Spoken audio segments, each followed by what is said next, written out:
आखिर क्या है बिग बैंग थ्योरी? क्या था बिग बैंग? कैसे हुआ हमारे यूनिवर्स का फॉर्मेशन? दोस्तों, हम आज एक ऐसे युग में रहने लगे हैं जो युग अपने काम से पूरी तरीके से बिजी है। पर क्या आपने कभी सोचा है कि आज जिस धरती पे हम लोग रह रहे हैं, वो धरती जिस सोलर सिस्टम का पार्ट है और वो सोलर सिस्टम जिस मिल्की वे गैलेक्सी का पार्ट है, ऐसी कई गैलेक्सियों को मिला के जो यूनिवर्स बना है, वो यूनिवर्स असल में कैसे फॉर्म हुआ है? लास्ट वीडियो में मैंने आप लोगों को बताया था कि कैसे हमारा सोलर सिस्टम फॉर्म हुआ था। ये process of course big bang के बाद हुआ, जिसमें हमारा पूरा यूनिवर्स फॉर्म हुआ था। एंड लास्ट ही वीडियो में मैंने आप लोगों को कहा था कि अगर आप चाहते हैं कि बिग बैंग क्या है और जानना चाहते हैं इसके बारे में, तो फिर प्लीज़ कमेंट कीजिए। और आप लोगों ने उस वीडियो पे भरपूर प्यार दिखाया, तो फिर आज मैं दोबारा से आ चुका हूँ आप सभी को बताने के लिए कि असल में क्या था बिग बैंग, क्या है बिग बैंग थ्योरी। इससे पहले कि हम अपनी आगे की वीडियो में प्रोसीड करें, अगर आपने मेरे चैनल को अभी तक सब्सक्राइब नहीं किया है तो सब्सक्राइब कर दीजिए और वीडियो को लाइक कर दीजिए। अगर ये कर दिया है तो चलिए अपनी वीडियो पर प्रोसीड करते हैं।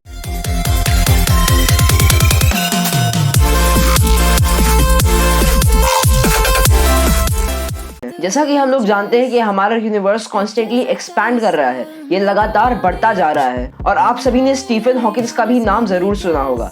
स्टीफन हॉकिंस ने इसे एनालाइज किया और उन्होंने सोचा कि अगर यूनिवर्स हर सेकंड बड़ा हो रहा है, तो फिर अगर हम इसे रिवर्स करके देखें तो जरूर कोई ना कोई एक ऐसा पॉइंट होगा जब यूनिवर्स बनना स्टार्ट हुआ, जब यूनिवर्स एक कंप्रेस्ड से बॉल में था।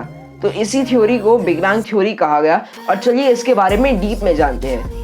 असल में हम लोग का यूनिवर्स ऐसा आज जितना विशाल और बड़ा दिखता है, वो किसी जमाने में इतना बड़ा नहीं था। ये बात जो मैं अभी कर रहा हूँ, ये आज से ठीक 13.8 अरब साल पहले की है, यानी कि 13.8 बिलियन ईयर्स पहले की ये बात है, जब हमारा यूनिवर्स इतना बड़ा नहीं होता था। वो एक छोटे से एनर्जी के स्फीयर में कंडेंस था। अगर आपको इस स्फीयर का साइज जानना है तो फिर ये स्फीयर एक एटम से भी छोटा था। किसे पता था कि ये स्फीयर बर्स्ट करके एक यूनिवर्स को जन्म देने वाला है। ये एनर्जी का फील्ड 1 सेकंड के 1 करोड़वें पार्ट में फट गया और इतनी जल्दी फट के इसने एक विशाल यूनिवर्स को जन्म दिया। इसी चीज को हम लोग द बिग बैंग कहते हैं, यानी कि जिस चीज से हम लोग के यूनिवर्स का फॉर्मेशन हुआ। एंड इसी बर्स्ट में इसने बहुत सारी एनर्जी रिलीज की एंड ये एनर्जी धीरे धीरे जाके कंडेंस होने लगी। ये एनर्जी जाके 2 चीजों में कंडेंस हुई। पहला है मैटर, जिस चीज़ों से हम सब बने हुए हैं। आप मुझे अभी देख रहे हैं, मैं मैटर का बना हुआ हूँ एंड हम सब मैटर के बने हुए हैं। हमारी सराउंडिंग में जितनी चीज़ें हैं वो सारी की सारी चीज़ें मैटर की बनी हुई है। बट अपनी एक book the theory of everything में स्टीफन हॉकिंस ने एक्सप्लेन किया था कि everything exists with its equal and opposite. ये चीज़ हम कई जगह देख सकते हैं। जैसे हॉट का ऑपोजिट कोल्ड होता है, जब हम हॉट एंड कोल्ड को मिलाते हैं तो फिर वो दोनों न्यूट्रलाइज हो जाते हैं। ऐसे ही मेल्स का ऑपोजिट फीमेल होता है। एंड ये चीज़ हमें अपने यूनिवर्स में कई सारी जगहों पर देखने को मिलती है। तो क्या आपने कभी सोचा है कि मैटर का भी ऑपोजिट कुछ हो सकता होगा? ऑफ कोर्स आज हम जिस वर्ल्ड में रहते हैं उसमें ऐसा कुछ नहीं है। मैटर ही सब कुछ है। सारी जगह इस वर्ल्ड में मैटर नहीं ले रखी है, इसीलिए हम लोग के लिए इसके बारे में सोचना थोड़ा सा डिफिकल्ट है। तो चलिए मैं आपको बताता हूँ। जब यूनिवर्स का फॉर्मेशन हुआ था और ये एनर्जी का फील्ड जो था वो जब कंडेंस हुआ, जब ठंडा पड़ा, तो फिर ये 2 चीज़ों में कंडेंस हुआ। पहला था मैटर और दूसरा मैटर का opposite anti matter. Anti matter और मैटर के मिलते ही दोनों फिनिश हो जाते थे, पूरी तरीके से खत्म हो जाते थे, कुछ नहीं बचता था। जैसे कि मैंने आपको बताया कि हॉट और कोल्ड मिलके एक न्यूट्रलाइजेशन करते। आप लोगों को पता होगा कि जब एंटी मैटर और मैटर एक दूसरे के साथ मिलते हैं तो वो दोनों कंप्लीटली फिनिश हो जाते हैं, कुछ बचता नहीं है। स्टिल हम लोग आज जिस वर्ल्ड में रह रहे हैं उस वर्ल्ड में मैटर ही मैटर है। तो ये सब कैसे हुआ? असल में ऐसा हो सकता है, ऐसा प्रोबेबली माना जाता है कि जब ये एंटी मैटर और मैटर एक साथ आए तो इसमें मैटर का जो रेशियो था वो एंटी मैटर से थोड़ा सा ज़्यादा था।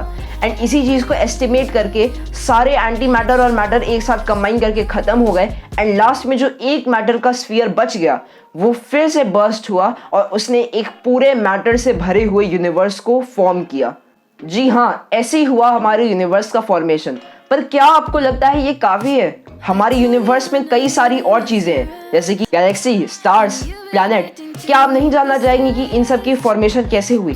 चलिए 1 बाय 1 इन सब के बारे में जानने की कोशिश करते हैं। जब ये मैटर का स्फीयर अपने आप में कोलैप्स करके फट गया तो फिर इससे जितना भी मैटर निकला उसमें सबसे ज्यादा रेशियो जो था वो हाइड्रोजन का था।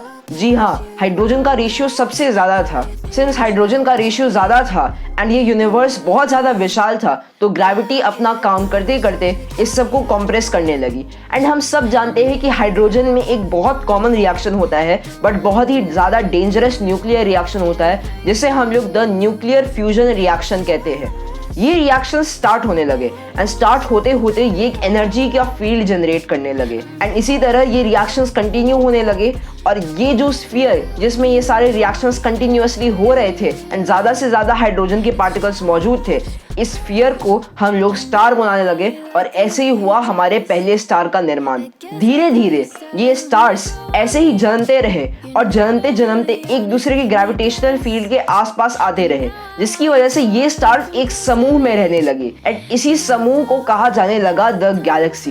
एंड आज इस यूनिवर्स में जो मिलियंस ऑफ गैलेक्सी है उसमें से एक Galaxy the milky way Galaxy में आज हम सब रहते हैं। किसी भी स्टार के पास जितना भी एस्ट्रॉइड्स थे, जितने भी पत्थर जैसे रॉक जैसे मटेरियल थे, वो सब इस स्टार को रिवॉल्व करने लगे एंड रिवॉल्व करते करते जितने भी टेरेस्ट्रियल चीजें थी यानी कि जितने भी रॉक्स थे वो सब एक दूसरे से चिपक के प्लैनेट्स का फॉर्मेशन करने लगे एंड जितने भी गैसेस थे वो भी एक ग्रेविटेशनल फील्ड में आकर गैसियस प्लैनेट्स का निर्माण करने लगे और ऐसे ही ये जो प्लैनेट्स बनने लगे वो अपने रिस्पेक्टिव स्टार्स को रिवॉल्व करते थे एंड ऐसे ही हुआ हजारों लाखों सिस्टम्स का फॉर्मेशन और गैलेक्सीज का फॉर्मेशन। यही था हमारे यूनिवर्स का फॉर्मेशन एंड यही है the big bang theory. Now big bang theory को लेके काफ़ी सारे आर्ग्यूमेंट्स हैं और आज की डेट में तो कई लोग ये भी प्रेडिक्ट करते हैं कि बिग बैंग हुआ ही नहीं। अगर आपको इसके बारे में और जानना है तो फिर इस वीडियो में इसका एक्सप्लेनेशन देना पॉसिबल नहीं है। अगर आपको इसके बारे में और जानना है तो नीचे कमेंट कीजिए।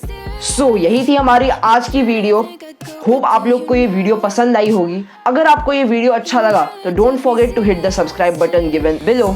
इसी के साथ साथ आप मेरे फेसबुक के पेज और फेसबुक के ग्रुप को फॉलो कर सकते हैं और मुझे इंस्टाग्राम पे भी फॉलो कर सकते हैं। यही थी आज की वीडियो। Thanks for watching.